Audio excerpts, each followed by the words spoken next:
senantiasa melekat di dalam hati seorang muslim, seorang mukmin.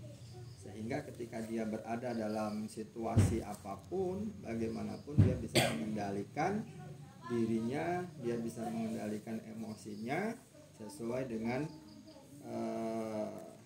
keadaan yang dihadapinya. Sehingga dia tidak tidak oleng bahasanya itu kan. Ketika diberikan nikmat yang besar pun dia tidak bingung. Karena orang yang tidak mempunyai iman, tidak mempunyai rasa syukur, ketika dia diberikan nikmat juga dia bingung gitu.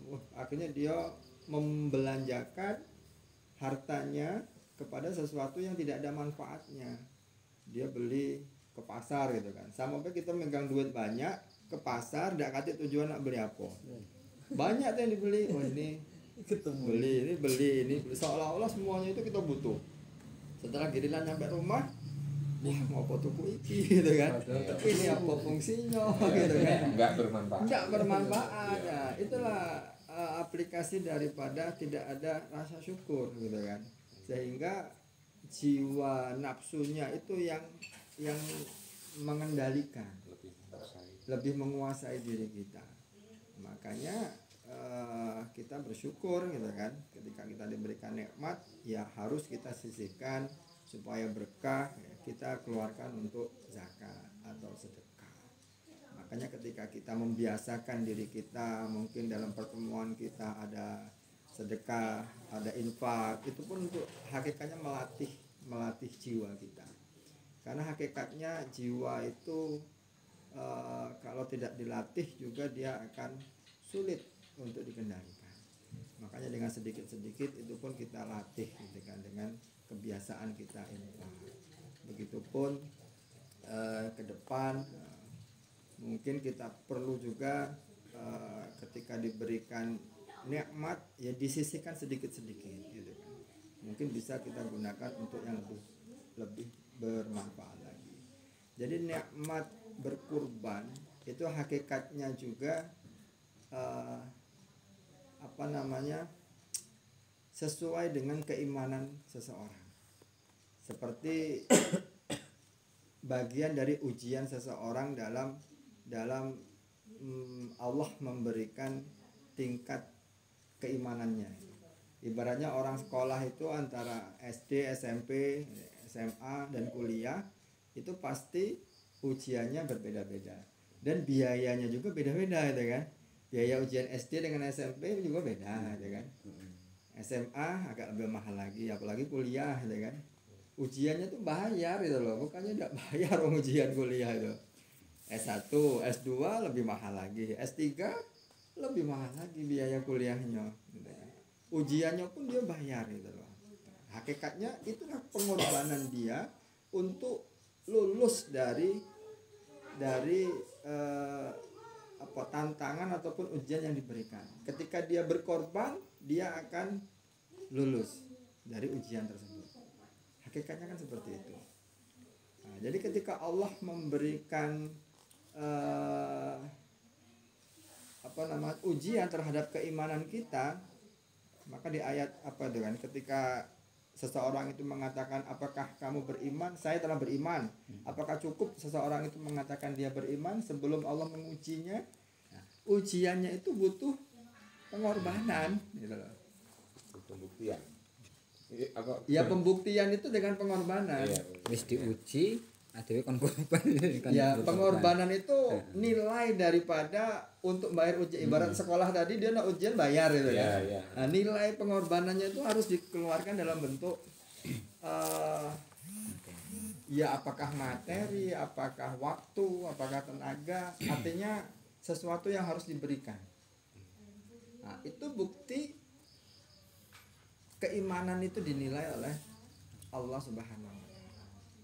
Maka ketika kita mengaku, wah aku ibadahnya rajin segala macam, tetapi ketika Allah sentil untuk ada syariat untuk berkorban, dia tidak berkorban, ya tentunya ada putus komunikasi tentang pemahaman di situ. Karena antara ayat sholat dan pengorbanan itu pun saling terkait. antara sholat dan sabar itu juga berkaitan.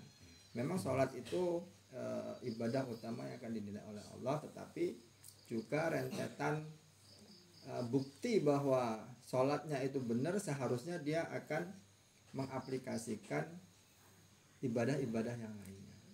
Maka ketika sholatnya benar, dia bisa sabar gitu kan. Ketika sholatnya benar, dia berbuat baik dengan orang lain. Ketika di sholatnya benar, dia memuliakan tamunya gitu kan, seperti itu. Bahkan ketika sholatnya benar, dia pun akan rela berkorban kepada Allah Subhanahu wa taala. Makanya para sahabat pun ketika Rasulullah SAW memerintahkan untuk hijrah gitu kan. Makanya kalender hijrah itu kan dinilai, dihitung ketika Nabi Muhammad dari Mekah ke Madinah. Itu awal mula penghitungan tahun hijriah, tahun Islam gitu kan. Nah, ketika Rasulullah itu memerintahkan kepada sahabatnya untuk hijrah dari Mekah ke Madinah, dan tentunya itu pun sesuai dengan wahyu yang diturunkan dari Allah kepada Nabi Muhammad. Di situ pun penuh dengan pengorbanan yang dilakukan oleh para sahabat. Para sahabat Rasulullah tentunya ketika berada di Mekah semuanya dalam kondisi berkecukupan lah bahasanya, kebanyakan itu. Artinya dia punya rumah, dia punya binatang tunggangan, kuda, unta, semuanya kebutuhan itu, apa yang dibutuhkan itu mempunyai itu semua, gitu kan. Tetapi ketika diperintahkan, ada perintah untuk hijrah, tentunya itu pembuktian keimanan. Ketika dia mempunyai keimanan, keyakinan kepada Allah dan Rasulnya, bahwa ketika kita mengikuti Allah dan Rasulnya, yakin Allah itu tidak akan menelantarkan kita, yakin Rasulullah itu akan memberikan syafaat kepada kita. Semuanya ditinggalkan. Dia nggak mikir rumahnya, dia nggak mikir binatang ternaknya, dia nggak mikir kudanya, semuanya ditinggalkan. Mana ada yang dibawa dalam kisah itu kan? Tidak ada itu kan. Dan itu kalau seandainya posisi kita pada waktu itu ada hidup di situ, kira-kira mampu tidak kita meninggalkan itu semua gitu kan? Mikir. Berarti kan kita nggak masuk dalam kategori sahabat Rasulullah. Kalau masih mikir-mikir masuk dalam golongan Kok modis nih. Enggak termasuk umat Rasulullah. kalau mikir-mikir tadi kan harusnya ya harusnya ikut gitu kan. Ikut hijrah Gitu kan. Ya walaupun toh memang akan ada orang yang menyusul. Artinya orang yang berangkat ketika bersama Rasulullah hijrah dengan orang yang menyusul, dengan orang yang belakangan, itu pun akan nilainya beda, gitu kan. Ya alhamdulillah lah masih diberikan nikmat, masih menyusul. Ya memang toh mungkin kita tidak bisa mencontoh seperti para sahabat, tetapi minimal kita berusaha belajar, gitu kan. Berusaha belajar untuk mengikuti dan mencontoh apa yang dilakukan oleh Rasulullah dan para sahabat. Sedikit-sedikit, kecil-kecil. Nah, makanya kita sedikit-sedikit, kecil-kecil itu ya untuk melatih gitu kan. Karena jiwa itu ketika tidak dilatih, dia akan sulit untuk menjalankan perintah-perintah Allah Subhanahu wa taala.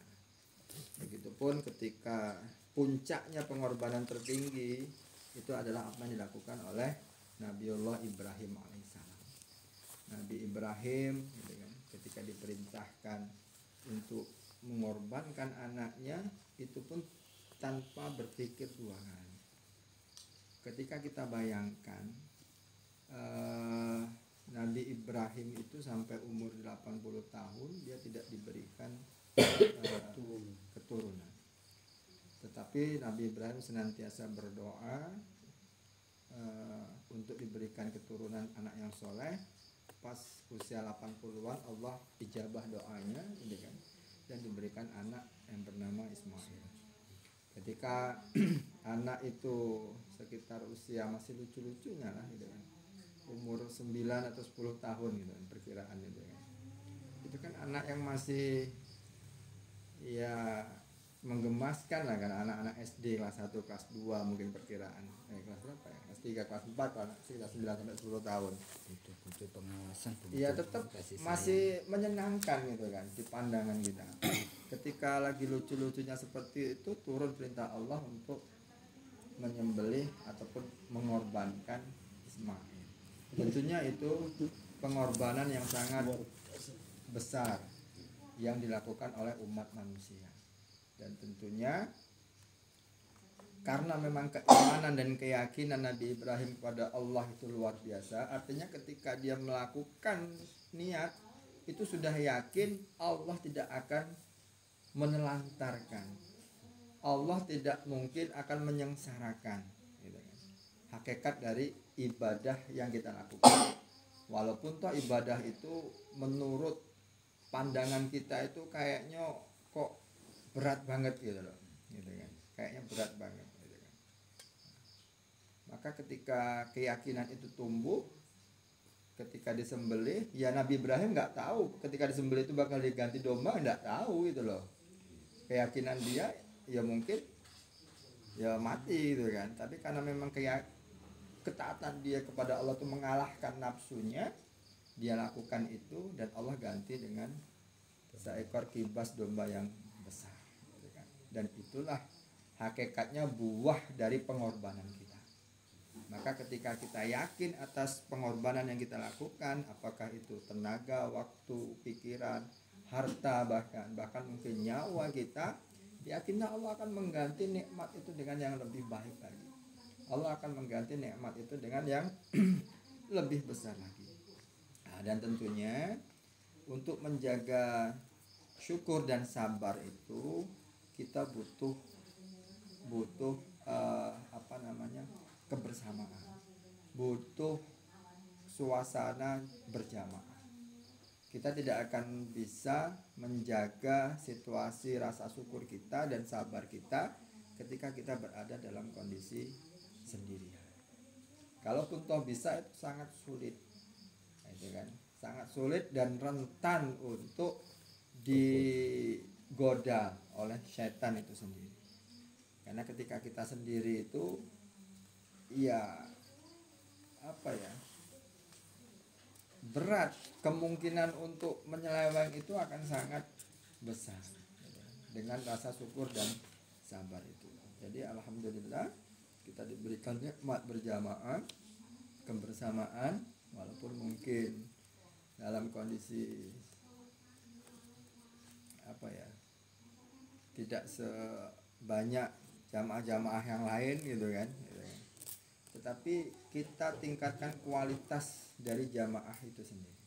Kita tingkatkan kualitas dari pertemuan-pertemuan kita, yang mana setiap pertemuan kita tingkatkan kualitasnya, bisa menjaga hati kita untuk senantiasa bersyukur dan bersabar.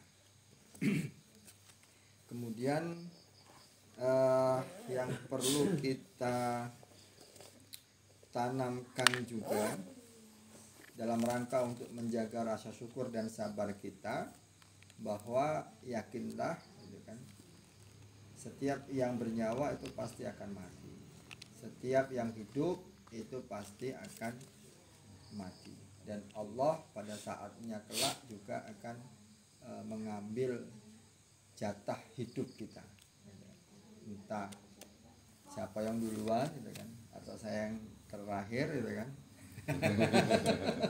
atau yang saya terakhir, bapak ada yang duluan. Artinya semuanya akan nolak secara halus. Takdir itu yang ditolak halus-halus. Mati seneng hidup. Mati seneng hidup. Pengen suwe.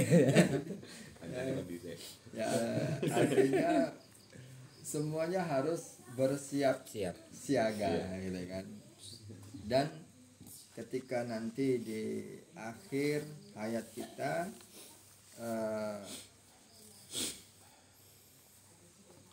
Rasulullah mengajarkan ataupun memberitahukan kepada kita bahwa manusia nanti tidak akan lepas dari hisabnya Allah sebelum ditanya dari 5 perkara.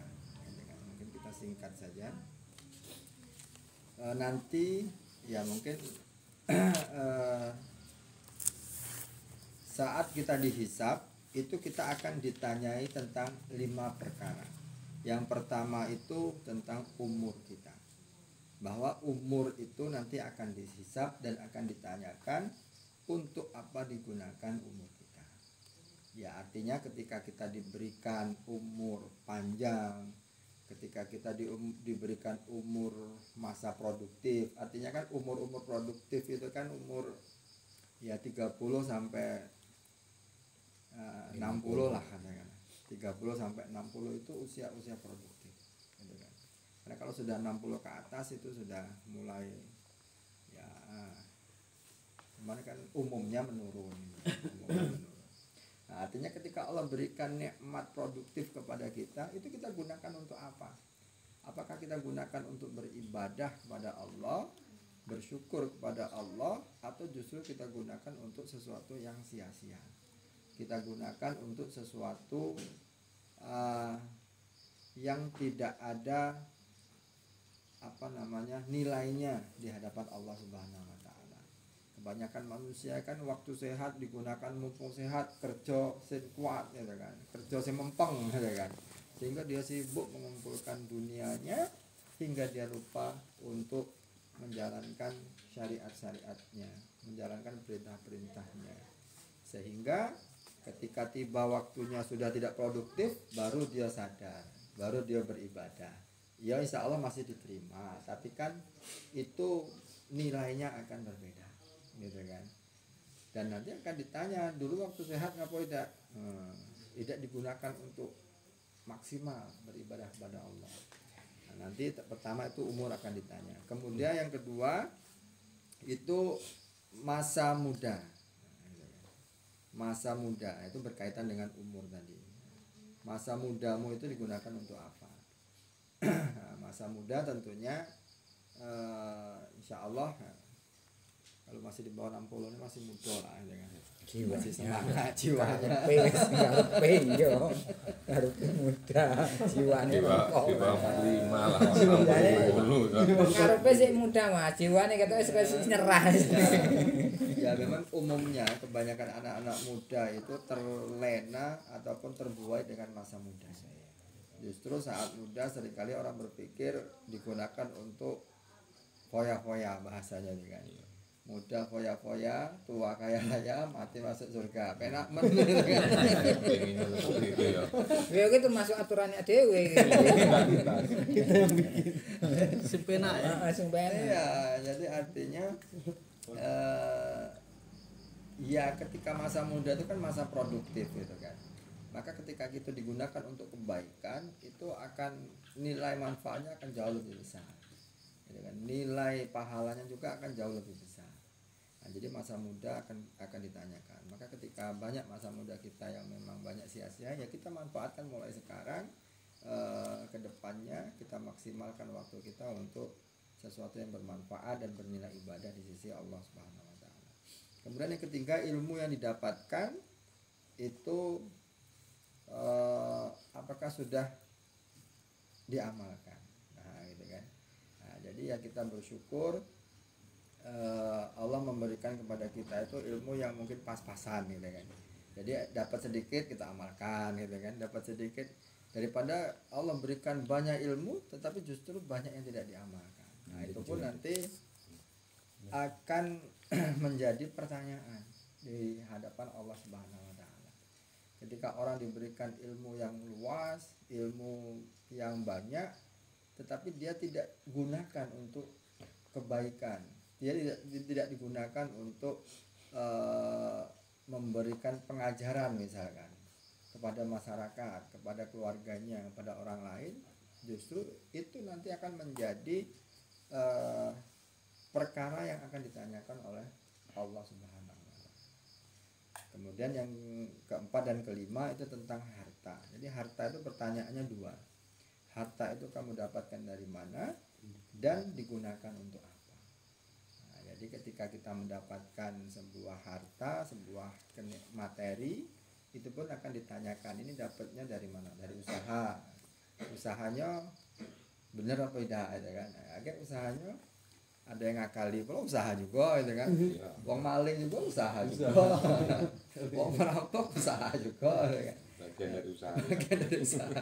Jadi usahanya itu apakah yang halal ataupun usaha yang haram, itu pun akan dipertanyakan. Nah kemudian mengenai ketika sudah mendapatkan harta itu digunakan untuk apa, itu pun dipertanyakan oleh Allah. Nah tadi ibarat kita ke pasar bawa duit banyak, itu kan, tidak punya tujuan yang jelas mau apa, akhirnya digunakan untuk sesuatu yang sia-sia, sesuatu yang kurang bermanfaat, bahkan sesuatu yang tidak ada nilainya di hadapan Allah Subhanahu wa taala. Dan itu akan menjadi pertanyaan kita. Ketika kita menggunakan harta kita untuk kemanfaatan, untuk apa istilahnya itu dibelanjakan di jalan Allah, tentunya itu akan bernilai ibadah dan akan menjadi penolong kita kelak di yaumil akhir. Makanya semangat kita mengeluarkan harta itu dalam rangka juga untuk menyelamatkan kita kelak di yaumil akhir, agar kita tidak banyak pertanyaan tentang perkara harta yang kita miliki. Dan tentunya semua ini insya Allah akan bisa kita lakukan ketika kita istiqomah, komitmen dalam suasana berjamaah. Kita akan senantiasa diingatkan, kita akan senantiasa diajak, kita akan senantiasa didorong untuk melakukan kebaikan-kebaikan ini. Kadang-kala memang kebaikan itu harus didorong tidak jalan ditarik, gitu kan. Walaupun mungkin kitanya agak kepaksa, gitu kan. Tetapi yakinlah itu untuk menyelamatkan kita. Dan kita harus menjaga diri kita dengan nilai syukur dan sabar. Ketika kita ditarik kawan tuh, ya sabar berarti kan, gitu kan. Ketika kita didorong, ya harus menjaga sabar. Jangan biarkan diri kita itu berasumsi yang tidak-tidak, gitu kan. Jangan biarkan nafsu kita itu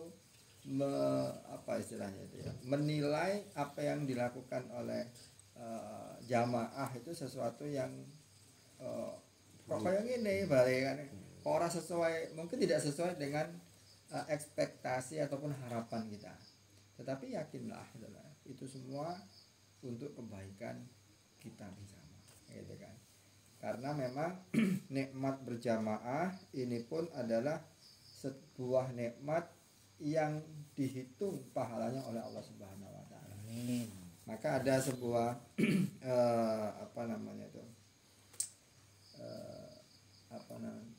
dari ungkapan dari seorang ulama, itu dinisbatkan dari sholat berjamaah, tetapi itu bisa kita jadikan juga sebagai nilai dalam ketika kita berjamaah. Maka ketika orang sholat berjamaah itu menjadi asbab diampuni dan diterima amalnya. Pertama, ketika dalam berjamaah sholat itu, ataupun ketika kita dalam sholat, tapi ini aplikasinya dalam berjamaah. Ketika sholat berjamaah itu, walaupun toh makmumnya itu tidak khusyuk, imamnya yang khusyuk, maka itu semuanya diterima amal ibadahnya, gitu kan. Begitupun terbaliknya yang kedua, ketika imamnya kebetulan nggak khusyuk, tetapi di antara makmum itu mungkin ada satu yang khusyuk, itu pun semuanya akan diterima amal ibadahnya. Maka yang ketiga, kebetulan ketika imamnya tidak khusyuk, makmumnya juga tidak khusyuk, itu pun tetap akan diterima sebagai nilai ibadah di hadapan Allah Subhanahu wa taala. Diterimanya itu dengan asbab dia berkumpul, dengan asbab dia berjamaah. Beda dengan kita sendiri-sendiri. Makanya kemarin berkaitan dengan yang lalu kemarin pertanyaan Pak Aris ya tentang berjamaah itu, gitu kan. Ternyata memang asbabnya itu berkumpul itu yang menjadikan dia asbab diterimanya pahala amal ibadah itu. Nah, maka ketika kita berjamaah pun asbab kita berkumpul, asbab kita berjamaah ini pun menjadi asbab diterimanya amal ibadah kita, walaupun mungkin amal ibadah kita ini banyak kekurangan-kekurangan. tidak khusyuk, tidak ikhlas, tidak ridho. Tetapi ketika berjamaah, walaupun dia tidak ikhlas, walaupun dia tidak ridho, tetapi karena dia berjamaah, insya Allah diterima Amin. di hadapan Allah Subhanahu Wa Taala. Nah, jadi ya kalau punya tidak ikhlas itu tidak apa-apa, kasih kan Masih diterima. masih diterima. Di sisi Allah. Itu mungkin karena didorong ya tadi, apa tidak? Iya didorong. Karena sejarah sama ditarik. Jadi itulah insya Allah nikmat yang luar biasa. Ketika kita sudah terbiasa di dalam berjamaah, maka ketika kita menghadapi itu dalam kondisi sendiri, menghadapi itu dalam kondisi di luar jamaah, itu kita sudah kebal, sudah tahu ilmunya tadi, gitu kan? Nah, itulah hakikat dari ujian itu. Maka ketika orang itu sudah lulus dari ujian, dia akan mudah menghadapi persoalan-persoalan berikutnya. Artinya begitupun ketika orang sekolah, itu ketika dia sudah mempelajari ilmu matematika, dia sudah diuji dan dia lulus dengan nilai yang bagus, walaupun ya nilai yang bagus ataupun nilai sedang gitu kan. Artinya dia lulus gitu kan dengan standar kelulusan yang memang telah dibuat.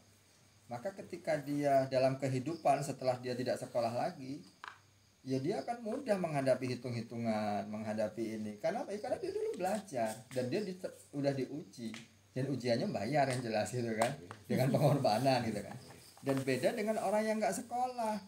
Yang nggak sekolah ketika hitung-hitungan bingung gitu kan, bahkan baca pun nggak bisa gitu kan, karena dia tidak pernah mendapatkan ujian. Dia tidak pernah mendapatkan pengorbanan dalam dia menuntut ilmu itu sendiri. Begitupun ketika kita dalam kehidupan beragama, kita tetap akan mendapatkan ujian. Kita tetap semakin kita ngaji, semakin kita menambah keilmuan kita, ya ujiannya akan semakin besar sesuai dengan tingkat keimanan kita. Makanya kemarin ada yang bertanya, kok tambah ngaji tambah kayak ujiannya lah. Yo iku. Nek ora gelem ujian ya rasa kaya mau sekolah. Nek ora gelem diuji rasa sekolah, ora gelem ujian. Enggak usah minta naik kelas. Berarti perubahan kelas. Iya. Wih, tapi jangan lupa disayang guru. Iya, naik kelasnya.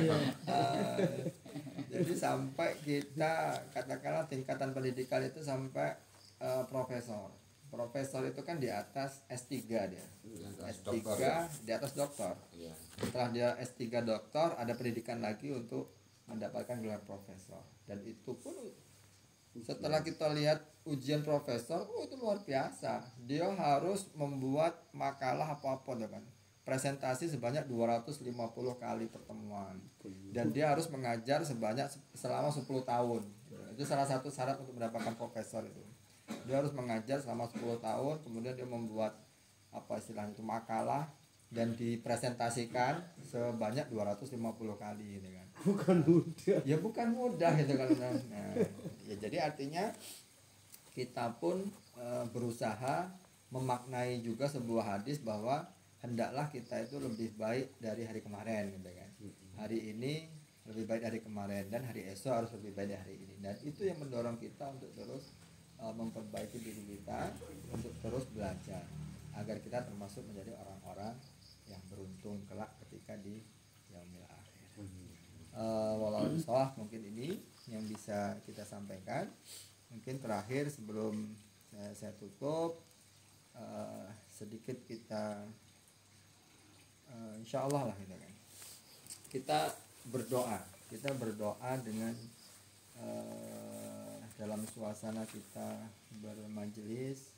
Insya Allah kita yakin para malaikat melihat kita, mendoakan kita, menaungi kita, dan setiap yang kita doakan insya Allah akan diijabah oleh Allah. Dan malam hari ini adalah malam mulia, malam pergantian tahun Islam, malam tahun baru Hijriah, 1 Muharram 1445 Hijriah. Dan kita berdoa ya sendiri-sendiri aja, karena mungkin doanya beda-beda gitu kan, permintaannya beda-beda. Silahkan kita meluangkan waktu sebentar, kita memohon pada Allah Subhanahu wa taala. Kita mulai dengan istighfar. Astagfirullahaladzim.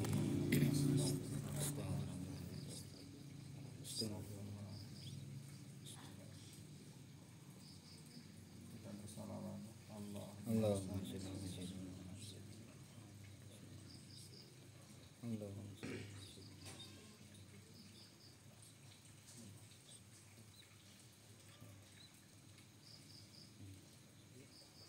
Kita akan panjatkan doa kita masing-masing kepada Allah Subhanahu wa taala.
Alhamdulillah.